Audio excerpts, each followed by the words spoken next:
Hi there, my name is Angie Oldenburg and welcome to my inaugural YouTube video. Okay, so here we go. I am going to make a card today with the Celebrate Flowers stamp set from the 2020-2021 annual catalog. This is one of my favorite sets that I've found so far, and so we're going to put together this card today. Now, just in general, since this is my first YouTube video, some of you might know me personally or know me from Facebook. I have been a Stampin' Up! Demonstrator for 17 years. We'll be going on 18 years. And my cards in general are fairly straightforward. I have a full-time job outside of Stampin' Up! So when I need cards, I need quick and easy and simple but pretty cards. So that's my general viewpoint of card making, and I will sometimes do some more complicated cards, but most of them are going to be pretty straightforward. Okay, so let's get going. I have most of the items prepped already, and we're actually going to be using the Stamparatus today too, which is a tool, I have to be honest, I've not used a lot, but I was just reminded about a technique that we can use that will make stamping a lot easier with it. So here's the little layout I've got going on in my Stamparatus. So basics again for the card, we are using a card base of crumb cake, one layer of our new one of our new ink colors, Misty Moonlight. So the Misty Moonlight layer is 3.5 by 5.5.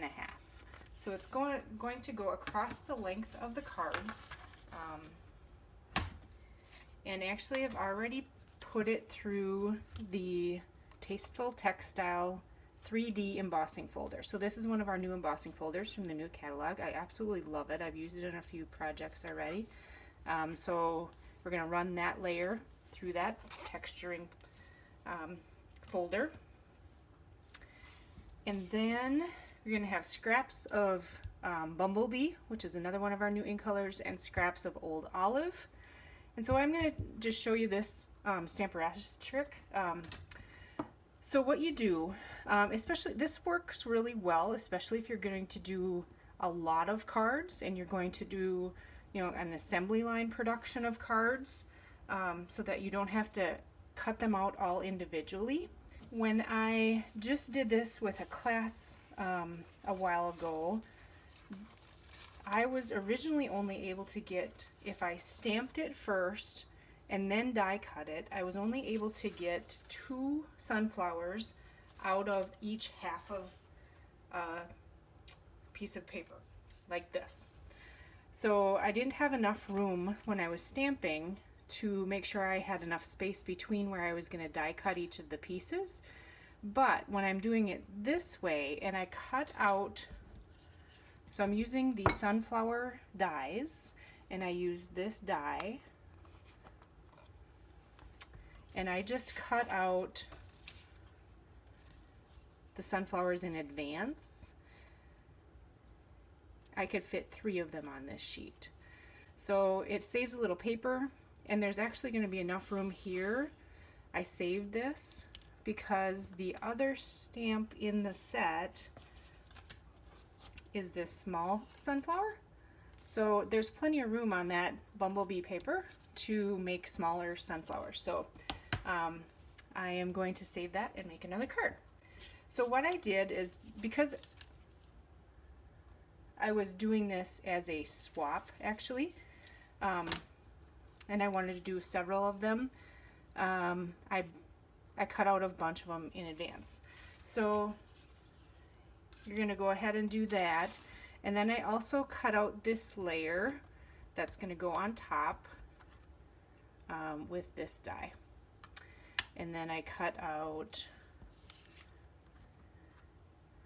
the leaves out of the Old Olive scraps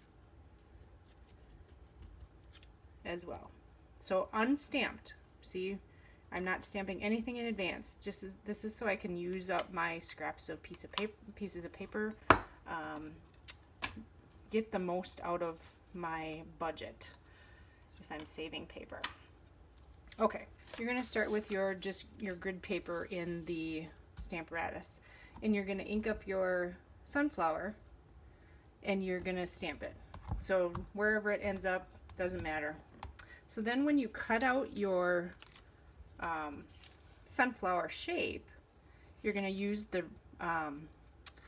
negative of it, and you're going to just lay it down here. And the best way on this die to find where you are is there are 3 leaves that kind of have a little bit of a turn, and that's how I've lined up this die.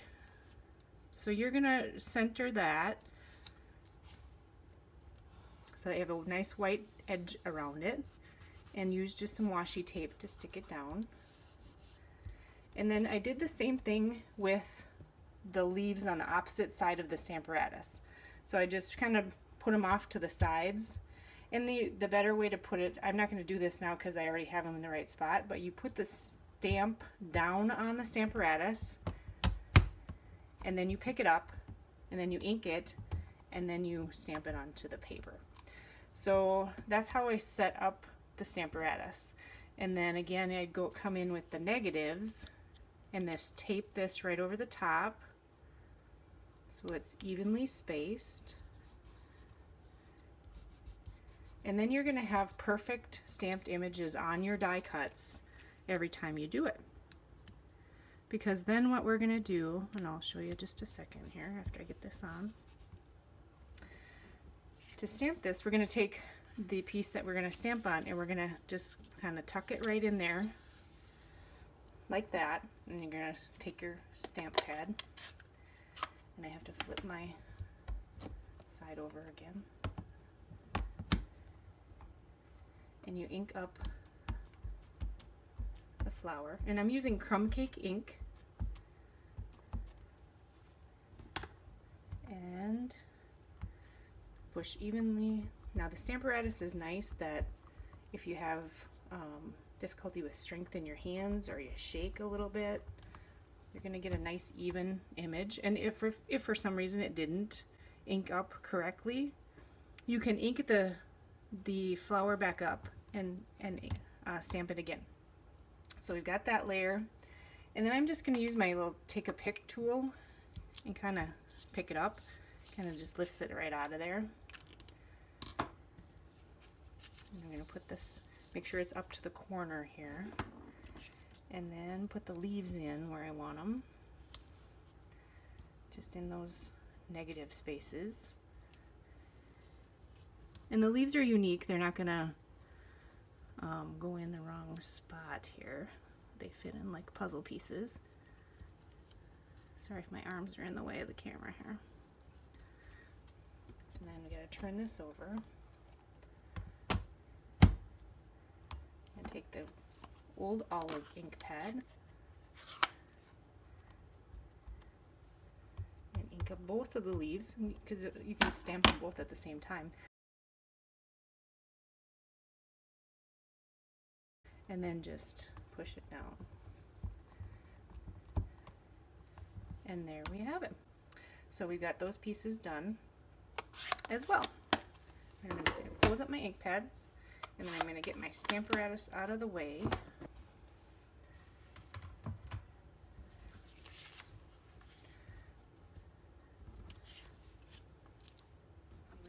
Alright, so you fold your card in half. This is a standard size card, 8.5 by 11, cut in half. And I see I got a smudge on here from, must have been another card or inky fingers when I was doing something else. So I'm going to make sure that I cover that up with this DSP. So I am using our new Stampin' Seal. There is a bit of a learning curve, but I find that it does stick really well. The trick is getting it started sometimes, and so I'm still trying to figure that part out. But sometimes you have to advance it with your finger. I have some old olive ribbon as well. I'll put the numbers of all these products in the description. And what I do with ribbon typically is I just put one stripe of adhesive along the ends, and then when I come around the edge, you make sure that it tacks that down.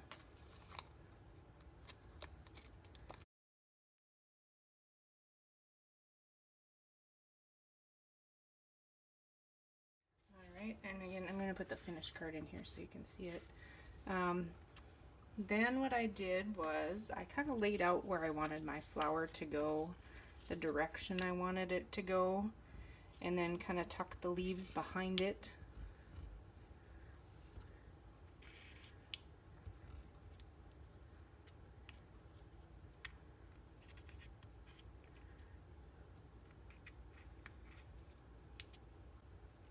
And then I put dimensionals on the back of the flower.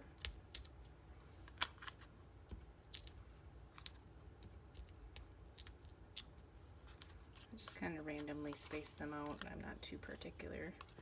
You know, some people use a lot of dimensionals. Some people cut them in half to save them. It's so unique to your preference, which is absolutely cool. That's why everybody can stamp. Use things the way they want. Alright, so then just a little bit of tape on the back of the leaf. Tuck her underneath. Let's stick it out a little bit on the back of each of these guys.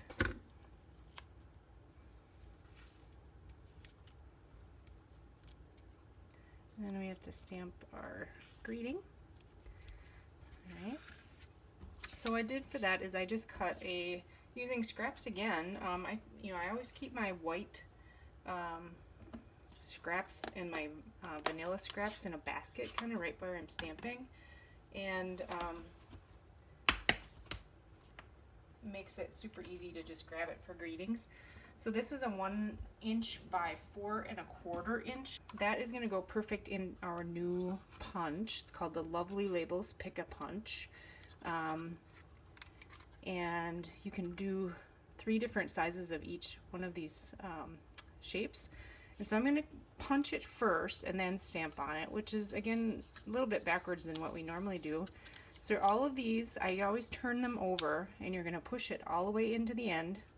You want to make sure it's even, and then punch. Same thing. Slide it in all the way to the end and punch.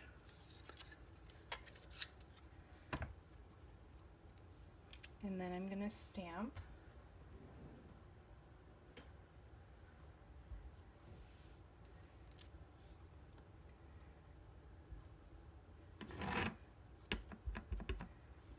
Just real simple. This is really good for a birthday or a wedding anniversary. All kinds of uses for this stamp. And then I put a couple dimensionals on the back side of this to pop it up. And I just can't forget this layer. Okay, so I was going to show you guys too that when I die cut this, not all these little yellow dots came out. Just need your paper piercer to kind of poke the rest of them out.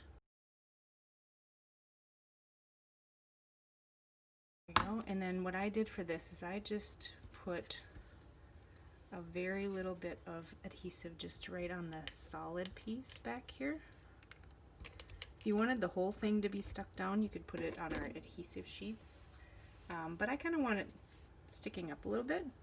And again, there's these 3 petals that kind of turn to the right, so to line it up, that's an easier way to line it up.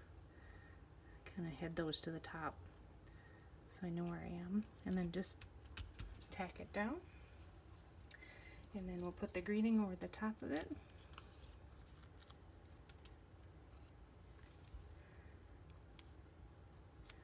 Just like that.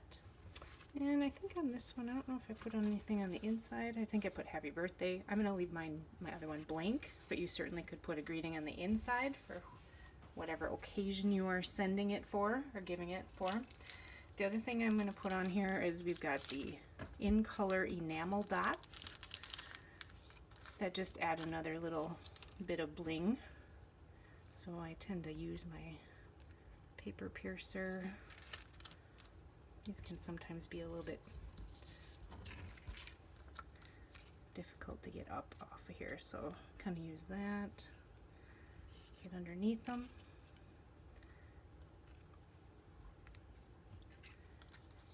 And I tend to do odd numbers. That's kind of what's most appealing to our vision. All right, and there we go. There you have it. Very cute card from Celebrate Sunflowers, one of my favorite sets from the new catalog, and the sunflower dies to match. Hope you enjoyed this short little video. Hope you have a wonderful day.